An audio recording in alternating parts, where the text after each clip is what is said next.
2:30 a.m. I'm sitting alone in the kitchen. I can't sleep. My stomach feels so heavy that lying in bed is impossible. I weigh almost 89 kilograms, and honestly, I don't even know what feels heavier and more uncomfortable, my stomach or the feeling that I've completely lost control. You know, I would catch my reflection in the bathroom mirror or in a shop window, and all I could see was my double chin. Every morning, I would put my clothes, and they still fit, but they didn't feel like mine anymore. Obviously, I knew I had gained weight. That wasn't the surprise. The surprise was this: I didn't know how to eat anymore. Not how to lose weight. I had done that many times. I simply didn't know how to take care of my body anymore. Hi, my name is Vera. I live in the Netherlands, but I grew up in Russia. I've been through burnout 3 times. I built my own business, closed it, and started rebuilding my life from scratch. And for almost 20 years, I tried to lose weight. When I think about it now, I don't believe my biggest problem was food. I think I spent 20 years trying to solve the wrong problem. And this is the story of how burnout completely changed my relationship with food.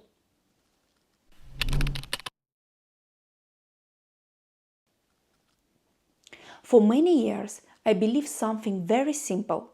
If I gained weight, I simply needed more discipline. So every time I gained weight, I started all over again and again. I found a very strict Japanese diet online. That was exactly what it was called. Although I don't think it had anything to do with Japan. It promised quick results in 13 days, and it works, at least for 13 days. Years later, I spent an entire year on the keto diet. I gave up almost all carbs, I did different kinds of exercises, and I fell in love with boxing. I kept my portions small, I counted calories using different apps. Every plan worked for a while, and every time I gained the weight back, sometimes even more. And after keto, my weight eventually climbed even higher. Back then, I thought this proved one thing, that I simply needed even more willpower.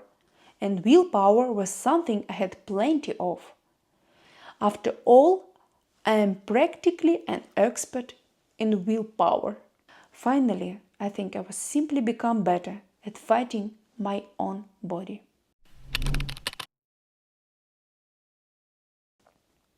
When I think about my past now, I don't just see diets.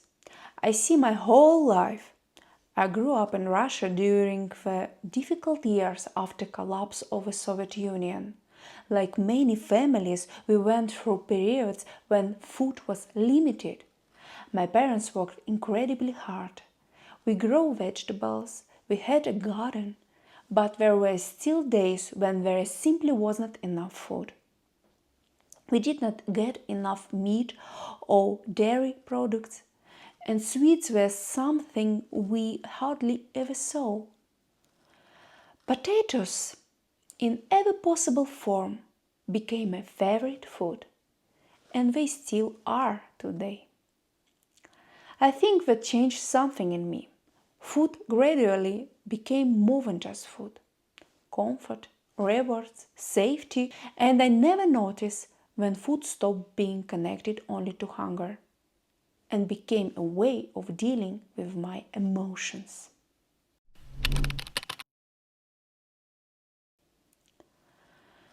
Years later, I moved to the Netherlands. I learned Dutch, passed my exams, and opened my own business.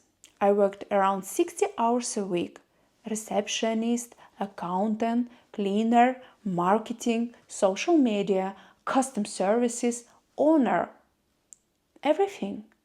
Around the same time, I developed chronic urticaria. It lasted for more than 3 years. I was taking medication.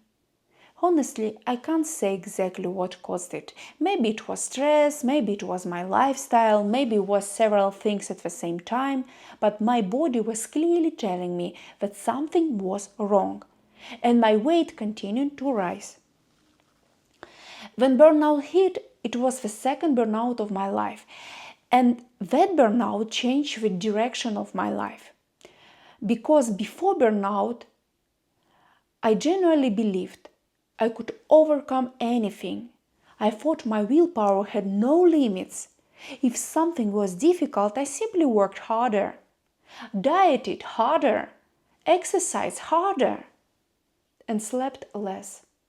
After all, there are 24 hours in a day, and there was always so much to do, and always not enough time.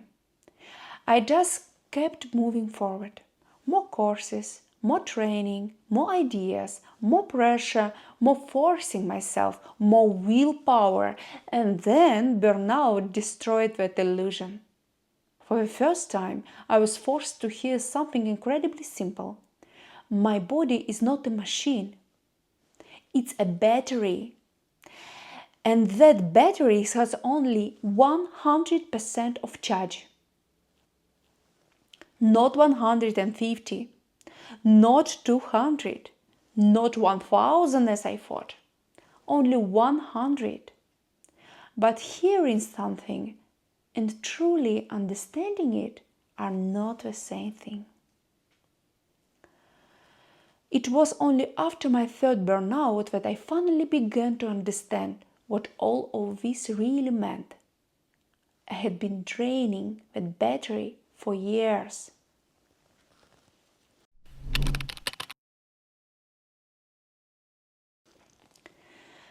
People often ask me, why don't you just lose weight? They also told me, just go and exercise. What's so difficult about that? Go do sport. Because during burnout, losing weight wasn't the problem. Surviving was. I could not sleep. I had no energy. I stopped recognizing myself. Food stopped being food. It became quick comfort, a quick hit of dopamine, quick energy. When I think about it now, I don't believe burnout changed my relationship with food directly. It changed it indirectly. First, it changed my relationship with myself. And then, main lesson felt almost as if my body was saying, if you keep forcing yourself, I will simply shut everything down. And then you can lie there without strength or even the desire to exist.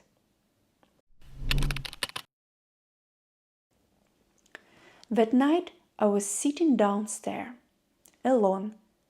I wasn't looking for another miracle diet. Honestly, I was exhausted. I had spent 20 years trying to control my body. And for the first time, I admitted it to myself. I no longer knew what my body actually needed. Not another diet. Not more willpower. Not another promise that everything would change in the 2 weeks. Something different. That night, instead of looking for another diet, I started looking for understanding. And one single conversation changed far more than my menu. It changed the question I have been asking myself for 20 years. Instead of asking, how can I force my body to lose weight? I slowly started asking, what does my body actually need? For years, I wanted to lose weight so that I would look better, so that other people would think I look better, so that I could wear smaller clothes, so that I could finally feel accepted. But that most severe burnout forced me to listen to my body. I wanted to sleep again. I wanted to breathe more easily. I wanted the heaviness in my stomach to go away. I wanted walking to feel lighter. I wanted to take care of my heart, my joints, my future. I wasn't trying to become prettier. I was finally trying to become healthier. And I think that was the moment everything changed. Weight loss stopped being an act of self-criticism. It became an act of self-respect. Today, I have lost more than 12 kilograms.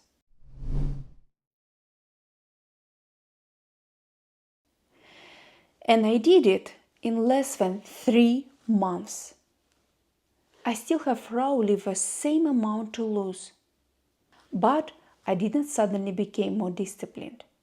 I became calmer. I stopped feeling guilty after every meal. I stopped starting all over again every Monday. I stopped believing the one unsuccessful dinner had ruined everything. The weight gradually started coming off only after I stopped fighting myself. Burnout did not teach me how to lose weight. It taught me that my body was not my enemy. It had been trying to protect me all along. And once I finally started to understand that, everything else slowly began to change. In the next video, I'll tell you why every diet I ever tried seemed to work. And why every single one eventually failed. And there is much more to come. I'll also share what I now do for myself and my body so that day by day I can free myself from this constant fight. Thank you so much for being here. If any part of my story resonates with you, I would love to hear your story in the comments. I'll see you in the next video, and as we say here in the Netherlands, tot de volgende keer. Tot ziens. Bye!